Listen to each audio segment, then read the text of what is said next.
வணக்கம் மாணவர்களே. இன்றைய வகுப்பில் தமிழ் பாடப்பகுதியில் 22வது பாடமான தொடர்வண்டி நிலையத்தில் என்ற தலைப்பை பற்றி பார்க்கலாம். தொடர்வண்டி நிலையம் என்பது பொதுவாக ரயிலில், அதாவது தொடர் வண்டியில் பயணிகள் அல்லது சரக்குகளை ஏற்றவும் இறக்கவும் அமைக்கப்பட்ட இடம் ஆகும். இதில் நிலைய அலுவலர் அலுவலகம், பயணச்சீட்டு விற்பனை அறை, பயணிகள் காத்திருக்கும் அறை போன்றவைகளை கொண்டிருக்கும். இன்று நாம் காண இருக்கும் தொடர்வண்டி நிலையத்தில் என்னெல்லாம் நடக்கிறது பாருங்க.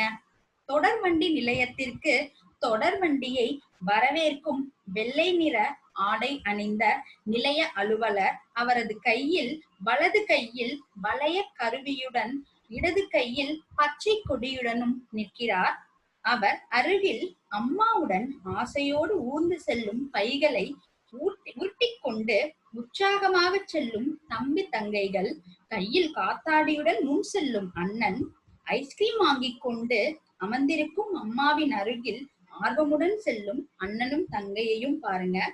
அலுவலகத்திற்கு செல்வதற்காக அதிவேகமாக நடக்கும் ஒரு ஆண், சிறு சிறு பொருட்களை விற்கும் ஒரு பாட்டி, களைப்பில் படுத்துறங்கும் ஒரு பயணி, கையில் கம்புடன் நடந்து செல்லும் வயதான ஒரு மனிதர், ஐஸ்கிரீம் விற்கும் பெண், கூடையை சுமந்து செல்லும் இன்னொரு பெண், தொடர்வண்டி நிலையத்தில் அமர்ந்திருக்கும் பயணிகளிடம் பொருட்களை விற்கும் ஒரு வியாபாரி. இவ்வாறு தொடர்வண்டியின் இடதுபுறம் இருக்க, தொடர்வண்டியின் வலது புறத்தை பாருங்க.